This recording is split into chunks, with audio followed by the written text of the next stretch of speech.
ಅಹಮದಾಬಾದಲ್ಲಿ ಒಬ್ರು ಹುಡುಗಿ ಇದ್ದಾರೆ. ಈಗ ಅವರ ವಯಸ್ಸು 36 ವರ್ಷ. ಈಗ ಅವರ ವಯಸ್ಸು 36 ವರ್ಷ ಇದೆ. ಸರ್ಚ್ ಮಾಡಿ ಸಿಗ್ತಾರೆ ನಿಮ್ಗೆ, ಗೂಗಲ್ ಸರ್ಚ್ ಮಾಡಿ. ಅದ್ಭುತವಾದ ಸಿಂಗರ್ ಅವರು, ಫಲಕ್ ಮುಚ್ಚಲ್ ಅಂತ ಅವ್ರ ಹೆಸರು. ಅವ್ರ ಹೆಸರು ಫಲಕ್ ಮುಚ್ಚಲ್, ಅದ್ಭುತವಾದ ಹೆಸರು. ಫಲಕ್ ಮುಚ್ಚಲ್. ಗ್ರೇಟ್ ಅಂದ್ರೆ ಗ್ರೇಟ್ ಸಿಂಗರ್ ಅವರು.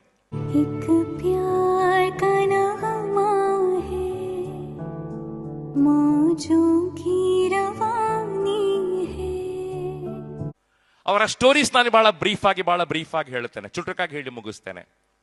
ಆ ಹುಡುಗಿ ಸಣ್ಣ ಪ್ರಾಯದಲ್ಲಿ ಬಹಳ ಚಂದವಾಗಿ ಹಾಡೋದನ್ನ ಕಲಿತಾರೆ, ಭರತನಾಟ್ಯವನ್ನ ಕಲಿತಾರೆ, ಸಂಗೀತವನ್ನ ಕಲಿತಾರೆ, ಬಹಳ ಚಂದ ಹಾಡ್ತಾರೆ. 9ನೇ ಕ್ಲಾಸಿಗೆ ಬಂದಾಗ ಒಂದು ಘಟನೆ ನಡೆಯಿತು. She was in 9th standard. ಕ್ಲಾಸಲ್ಲಿ ಪಾಠಗಳಾಗ್ತಾ ಇದೆ, ಪಕ್ಕದಲ್ಲಿ ಕೂತಿರ್ತಕ್ಕಂಥ ಹುಡುಗ ಜೋರಾಗಿ ಅಳ್ಳಿ ಸ್ಟಾರ್ಟ್ ಮಾಡ್ತಾನೆ. ನಿಮ್ಗೋಸ್ಕರ ಮಾತಾಡ್ತೇನೆ ಇವತ್ತು. ಫಲಕ್ ಮುಚ್ಚಲ್ ಸ್ಟೋರಿಯನ್ನ ಹೇಳಿ ಸ್ಟಾರ್ಟ್ ಮಾಡ್ತಾನೆ. 9th ಅಲ್ಲಿ ಅವಳು ಪಾಠವನ್ನ ಕಲಿತಾ ಇರುವಾಗ ಪಕ್ಕದಲ್ಲಿ ಕೂತಿರ್ತಕ್ಕಂಥ ಹುಡುಗ ಜೋರಾಗಿ ಅಳುತ್ತಾನೆ. ಯಾಕಂತ ಗೊತ್ತಿಲ್ಲ. ಕೇಳುವಾಗ ಅವನು ಹೇಳ್ತಾನೆ, ನಿನ್ನೆ ಸಾಯಂಕಾಲ ನಂಗೆ ಎದೆನೋ ಸ್ಟಾರ್ಟ್ ಆಗಿತ್ತು, ಏನಂತ ಗೊತ್ತಿಲ್ಲ. ಡಾಕ್ಟರ್ ಬಳಿ ಹೋಯ್ತು, ಡಾಕ್ಟರ್ ಬೈಪಾಸ್ ಸರ್ಜರಿ ಮಾಡಬೇಕು ಅಂತ ಹೇಳ್ತಾ ಇದ್ದಾರೆ, 6 ಲಕ್ಷ ಬೇಕು ಅಂತ ಹೇಳ್ತಾ ಇದ್ದಾರೆ. ನನ್ನ ಅಪ್ಪರ ದುಡ್ಡಿಲ್ಲ, ಅವರ ಆಟೋ ರಿಕ್ಷಾ ಡ್ರೈವರ್ ಆಗಿದೆ, ದುಡ್ಡಿಲ್ಲ ಅಂತ ಹುಡುಗ ಜೋರಾಗಿ ಅಳ್ಳಿ ಸ್ಟಾರ್ಟ್ ಮಾಡ್ತಾನೆ. ಫಲಕ್ ಮುಚ್ಚಲ್ ಮನೆಗೆ ಬಂದು ಅಮ್ಮನಿಗೆ ಹೇಳ್ತಾಳೆ, ಅಮ್ಮ ನಂಗೆ ಅವನಿಗೆ ಹೆಲ್ಪ್ ಮಾಡ್ಬೇಕು ಅಂತ ಆಸೆ ಇದೆ, ಏನ್ ಮಾಡ್ಬೇಕಂತ ಗೊತ್ತಿಲ್ಲ, 6 ಲಕ್ಷ ಬೇಕಂತೆ, ಏನ್ ಮಾಡ್ಬೇಕಂತ ಗೊತ್ತಿಲ್ಲ. ಆಗ ಅಮ್ಮ ಹೇಳ್ತಾಳೆ, ನನ್ನ ಪ್ರೀತಿ ಮಗಳೇ, ನಿಂಗೆ ಸಂಗೀತವನ್ನ ಕಲಿಸಿದ್ನಲ್ಲ, ಯಾಕೆ ಕಲಿಸಿದ್ ಯೋಚನೆ ಮಾಡು. ಶಾಸ್ತ್ರೀಯ ಸಂಗೀತ ಗೊತ್ತಿದೆ ನಿಂಗೆ, ಚಂದ ಹಾಡ್ತಿ, ನಿನ್ನ ಪ್ರತಿಭೆಯನ್ನ ಬಂಡವಾಳ ಮಾಡ್ಕೋ, ಚಾರಿಟಿ ಮಾಡ್ಲಿಕ್ಕಾಗತ್ತೆ ನಿಂಗೆ ಅಂತ ಅಮ್ಮ ಹೇಳ್ಕೊಳ್ಳಿ ಸ್ಟಾರ್ಟ್ ಮಾಡ್ತಾರೆ. ಮರದಿವ್ಸ ಅವಳು ಕ್ಲಾಸಿಗೆ ಬಂದು ಮೀಟಿಂಗ್ ಮಾಡ್ತಾಳೆ ಫ್ರೆಂಡ್ಸ್ ಒಟ್ಟಿಗೆ.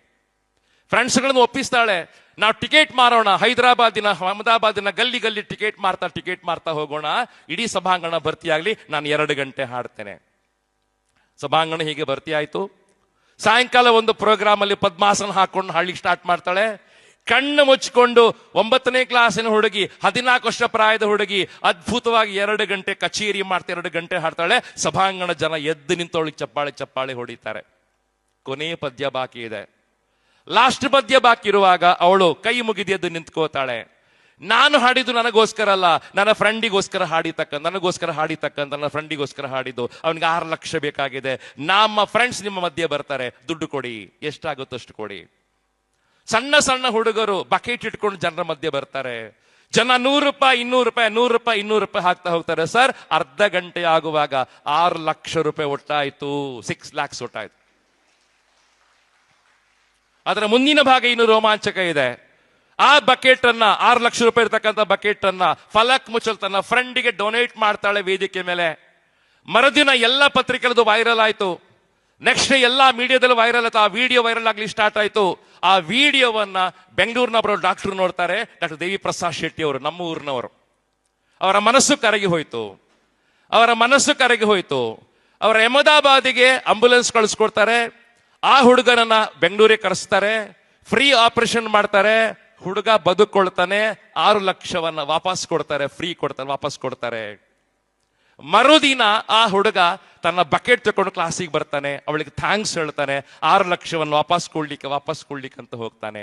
ಅವಳು ಹೇಳ್ತಾಳೆ, ನಂಗೆ ವಾಪಸ್ ಕೊಡೋದು ಬೇಡ, ನೀನೇ ಇಟ್ಕೋ. ಹುಡುಗ ಹೇಳ್ತಾನೆ, ಇಲ್ಲ ನಂಗೆ ಬೇಡ, ನೀನ್ ಇಟ್ಕೋ ಅಂತ ದುಡ್ಡು ವಾಪಸ್ ಕೊಡ್ತಾನೆ. ಇವಳಿಗೆ ಏನ್ ಮಾಡ್ಬೇಕಂತ ಗೊತ್ತಿಲ್ಲ. ಅಮ್ಮನ ಹತ್ರ ಮತ್ತೆ ಕೇಳ್ತಾಳೆ. ಅಮ್ಮ ಹೇಳ್ತಾಳೆ, ಈ ದುಡ್ಡನ್ನ ಡೆಪಾಸಿಟ್ ಮಾಡು, ಬ್ಯಾಂಕಲ್ಲಿ ಫಿಕ್ಸೆಡ್ ಡೆಪಾಸಿಟ್ ಮಾಡು, ಒಂದು ಚಾರಿಟಿ ಫಂಡ್ ಅನ್ನ ಸ್ಟಾರ್ಟ್ ಮಾಡು, ಒಂದು ಚಾರಿಟಿ ಟ್ರಸ್ಟ್ ಅನ್ನ ಸ್ಥಾಪನೆ ಮಾಡು. ಅದರ ಮೂಲಕ ನಾವು ಯಾರಿಗೆ ಹಾರ್ಟ್ ಆಪರೇಷನ್ ಮಾಡಿಸ್ಬೇಕಾಗಿದೆ ಆಪರೇಷನ್ ಫ್ರೀ ಮಾಡ್ತಾ ಹೋಗೋಣ ಅಂತ ಅವಳ ಅಮ್ಮ ಹೇಳ್ತಾಳೆ. ಡೆಪಾಸಿಟ್ ಸ್ಟಾರ್ಟ್ ಆಯ್ತು. ಈಗ ಅವಳ ಬ್ಯಾಂಕ್ ಅಲ್ಲಿ, ಅವಳ ಟ್ರಸ್ಟ್ ಅಲ್ಲಿ 600 ಕೋಟಿಗೆ ಜಾಸ್ತಿ ದುಡ್ಡಿದೆ. 1300 ಮಂದಿಗೆ ಫ್ರೀ ಆಪರೇಷನ್ ಅವಳು ಮಾಡಿಕೊಟ್ಟಾಗಿದೆ. ಎಲ್ಲಾದ್ರೂ ಬಡ ಮಕ್ಕಳ ಆಪರೇಷನ್ಗೆ ದುಡ್ಡು ಬೇಕು ಅಂತ ಆದ್ರೆ ಫಲಕ್ ಮುಚ್ಚಲಿಗೆ ಫೋನ್ ಮಾಡಿದ್ರೆ ಅವಳು ಬಂದು ಕಚೇರಿ ಮಾಡಿ ಕೊಟ್ಟು ಹೋಗ್ತಾಳೆ.